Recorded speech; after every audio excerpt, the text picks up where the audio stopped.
Boxes to Builds number 17, and we have a very talented writer that we're going to read a letter to you for.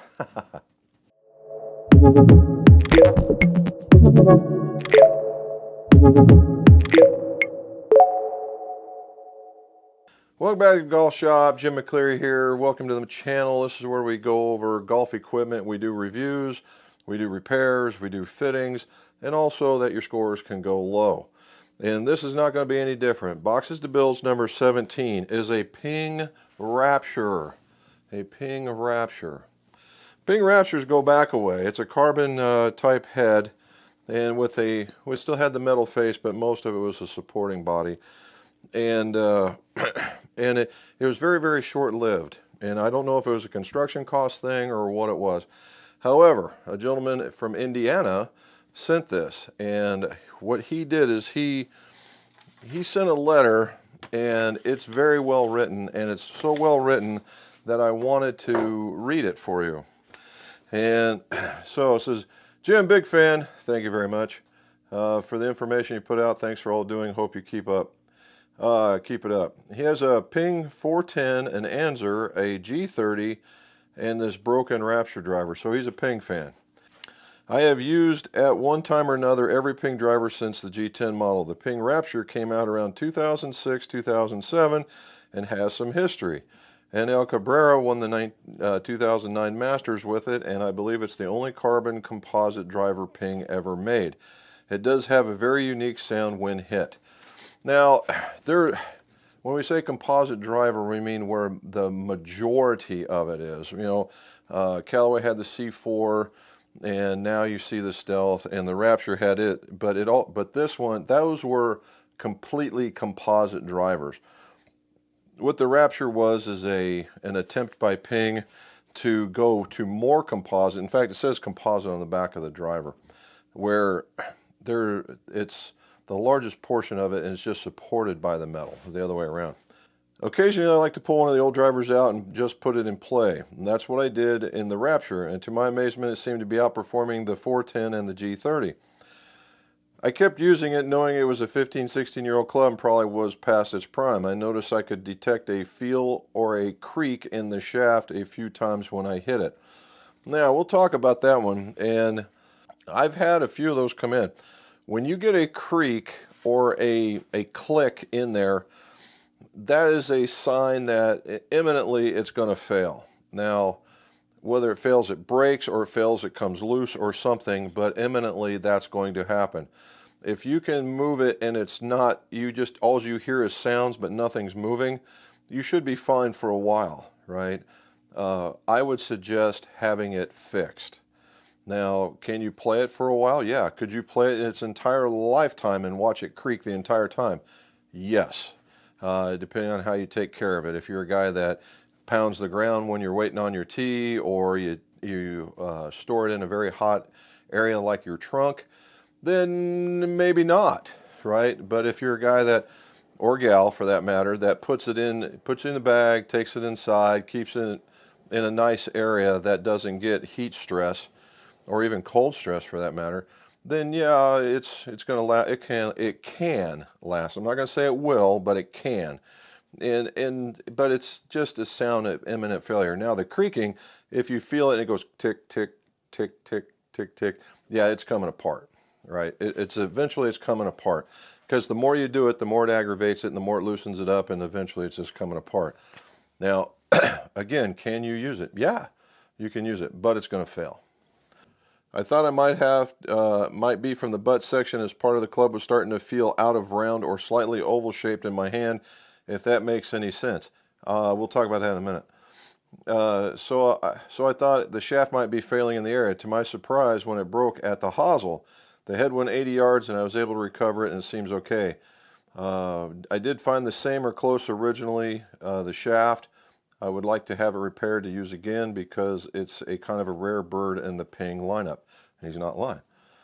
You can see the titanium spider-like reinforcement through the composite crown at address, and that is unique in itself. My understanding is that it had to have this to reduce flexing. Yeah, and there's a whole lot of, that was in the era of core, coefficient of restitution, and when you hit it with the golf ball, you didn't want it to, it couldn't rebound as much. So you had to take out a whole bunch of flex in order to do that. Now it sounds counterproductive, but in some cases that's what you had to do. Or it flexed in such a fashion that it would flex and provide failure as well. One or the two. It is one of the most expensive drivers of its day due to the construction, which is why it was followed up with the Rapture V2, which was all titanium. For a Ping driver, the Rapture had a short life. Ping engineers must have thought, if we have to reinforce the damn thing with titanium to make it work, you might as well just make the next one out of titanium, and that's what the Rapture V2 is. But in doing so, they lost the unique muted sound of the original Rapture. I forgot how much I love that sound until I started playing again. Not that I'm a sound snob, I will play a driver that whistles Dixie if it was to perform for me. Guy's got a sense of humor, I like that. I think the Ping Rapture might be a kind of a cult following, as a lot of people online still talk about it. I can say I'm definitely a fan. Please repair the repair of this unique club might be a good subject of the videos. Ha! And I'm sure the audience might not be aware of the carbon fiber composite construction. It's not just the latest thing. On another note, I forgot how much he liked the ALDILA shaft, and he hasn't heard me talk about them much. And that's because they haven't been relevant, okay? But ALDILA is one of the few what you would call umbrella companies, and in the U.S., that from start to finish, they had something to do with getting the graphite, getting it put together, manufacturing it, painting it, the whole nine. From start to finish, they're involved. Very much like Mitsubishi. Now, Mitsubishi now owns ALDILA, so that's probably one of the reasons why you're not seeing a lot from them. Their head designer was Jeff Ohlenberg. Hopefully I'm saying that correctly. I met the gentleman twice, and nice enough guy, very good guy. And I believe, last I heard, that he is now working with LA Golf in their golf shaft department. I can't confirm that, I don't know, but that was the last I heard. Alrighty, so what do we have that we're going to put into it? The ALDILA Blue Bayou. Man, this is going way back, okay? ALDILA Blue Bayou, this is a 60S, and it's a 350 tip. Alright, so this is going to make things a little unique. And you say, Jim, 350, yeah. Well, that was what was on the other one. So this was a 350 tip driver. Now, why do we use 350 tips? In a lot of cases, you used it because the hosel section may have been smaller, and you needed to be a little bit bigger to handle the stress, so it wouldn't break nearly as frequently. That was a big thing in bore-through clubs, particularly in the Callaways. They had to make them, you had to reinforce them or make them bigger, because right there was very little hosel, and if you hit one in the heel, the head would snap. And that's the reason why we started putting in collared ferrules in place of the O-ring, and then you saw 350s. That was a thing for a while, not very long. And so what you got now is adapters to go from 350 to 335 so that you could have more common choices in shafts. And so if you have the head that's 350, they do make adapters. But he got the original, so that's going to be very, very cool. So now back to the club. So what do we have? Basically, we have a broken shaft that we have to pull. And so what we're going to do is, it shows a little wear from going, it's 80 yards. So what we're going to do is we're going to sand it down to right about here, and we'll explain that here in a little bit. And then we're going to clean it up, and we're going to pull out the shaft, and we're going to put in the new one. And we're going to put it in an orientation that is much like the original, and they had it leaning to the back side, all right, and where the logoing was to the back side. And we'll make it to the length, and he provided a grip, I believe, so we're going to go with that. So let's go to the finish.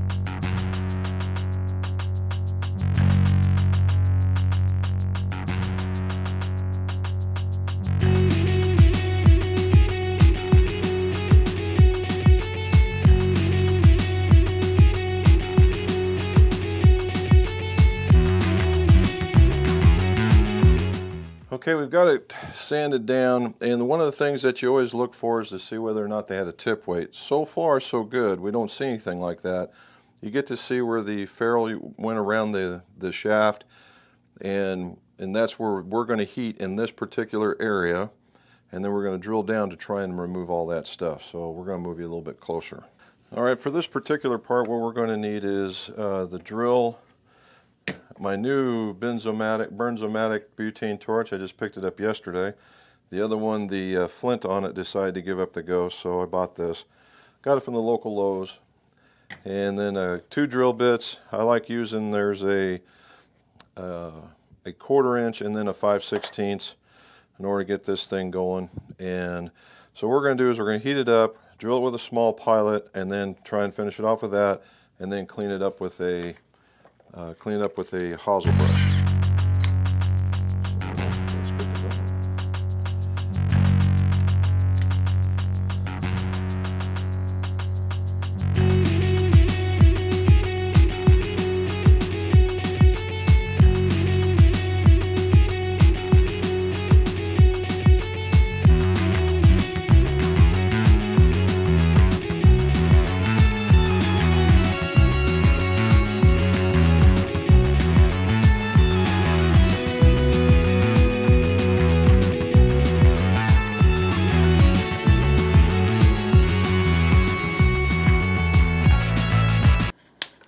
Aha!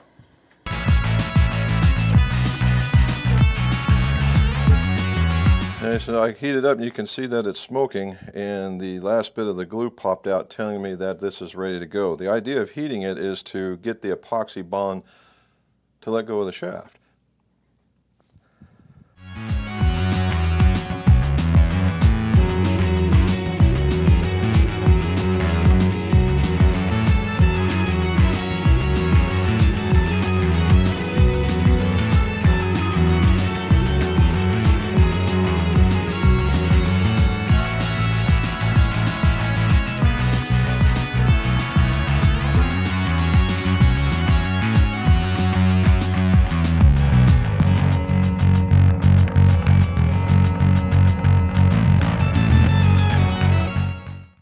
Now, as you can see, a lot of graphite's coming out. Now, in some cases, graphite can be an irritant, so if you're one that's a little bit sensitive to that kind of stuff, you might want to wear some like rubber gloves of some variety, like surgeon's type gloves, that kind of thing.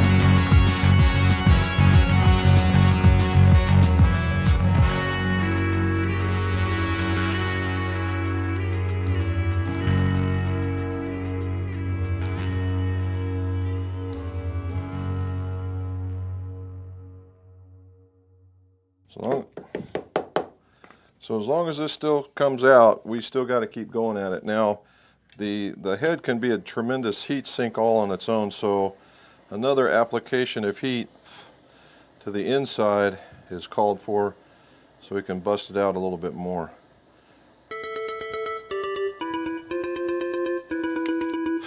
Alright, let's see if we can get all of it now.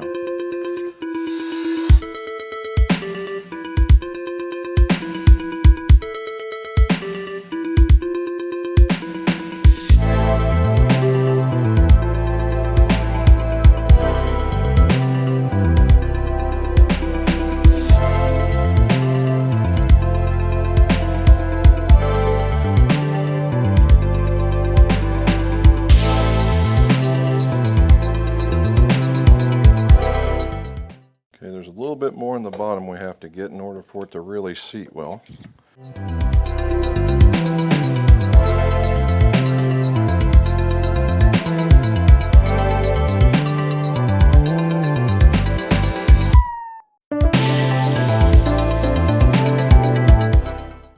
There we go. Now we see the bottom.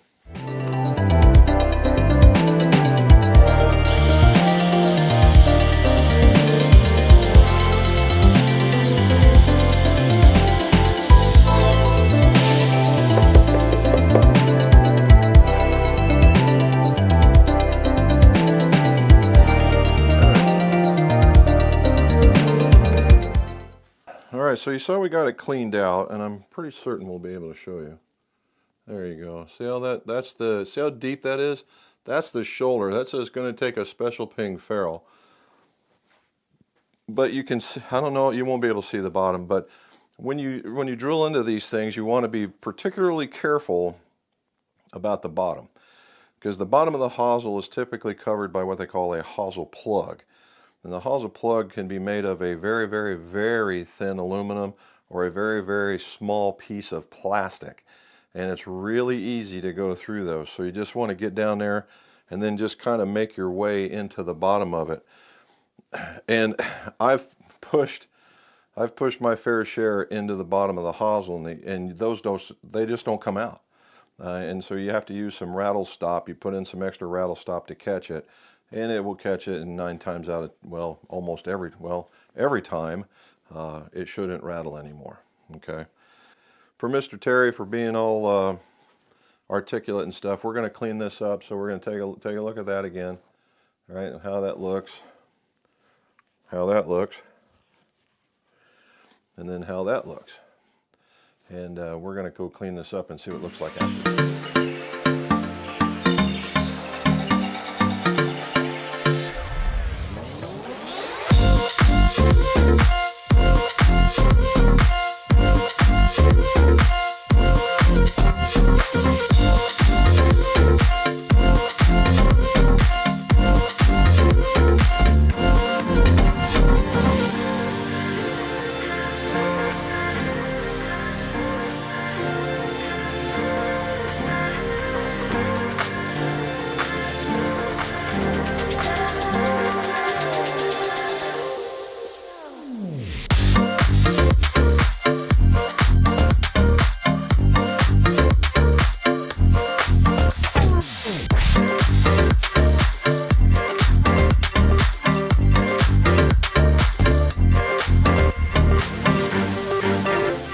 After a little bit of time on the wavy wheel and a little bit of time on the Glanzwatch wheel, or my unstitched buffing wheel, the polisher, I think we did a little bit of improvement.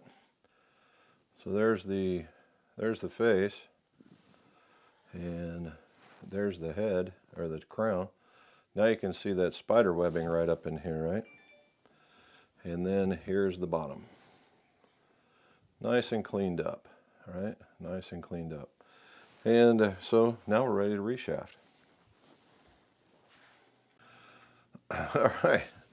Before we go to the bench, we had to find a ferrule that was going to fit. Now the Ping Rapture is a fairly old club, and what it needs is a fairly deep hosel in order to get into or a deep collar in order to get into it. And it has to be a 350. Those two things are pretty close to, I don't know if they're non-existent, but they're pretty doggone close. And I'll give you a case in point. I have a bunch of ferrules, and I have a bunch of ferrules from years past as well. To the point, the regular Ping ISIs, I can still do those because I have tons of those ferrules. So going to the next generation of Ping, or the new generation of Ping, they take an insert. Now some of those do exist, and I have boxes and boxes of these things of generations that are after this one, okay? And the older ones should fit, but I really don't have any for 350. I have a whole bunch for 335. This 350 is what's really throwing us off, not finding the other one. However, in the deep darks, crusty area that I had to dust off, I found a Golf Works bag from, there you go, 2017. All right, 2017, that's 5 years ago. I still got this. And 350, 1/2 inch collared ferrule. And so I tried it and I pushed it on, and voila. I got myself a ferrule. So that's what we're going to use. We're going to use this guy, and it fits in there very tight. It will hold the shaft in there very well. It's just not going to be the original, which I tend to prefer to do, but in this case it's not going to happen. So let's glue her up. We're going to glue it up. You guys have seen me do glue jobs before, and I've got 1, 2, 3 This will be number 4 in the drivers. This is the 4th broken shaft that I'm pulling apart and putting into new. So I'm going to put all 4 of these together and we'll see how they turn out when they're all done. Well, this is the next day or after I got it all, the club put together. However, we had one massive shipping day and the club got by us. And so we didn't take any pictures. However, I will tell you, and we'll redo how we cleaned up the head. The rest of the club came out in that same fashion. The ferrule looked just like an OEM ferrule. We put the shaft in a orientation to make it look like when it came in, and we put on the grip that was supplied by the golfer, and it looks pretty good. So again, if you guys are doing something like this, you get a little out of your depth and need some help, give us an email at mcgolfshop@roadrunner.com or clubmaker@mcgolf.net, and we can help you out. You can send it to us and we'll tell you what it's all about. Also, we have a live stream on Mondays at 17:30, 5:30 Eastern PM, and we talk about golf equipment, golf fittings, golf repairs. So join us on YouTube or Facebook, and we can just talk. You know, you get to ask questions live, and I normally answer them all. So that's pretty good. And as always, let's see your scores go low.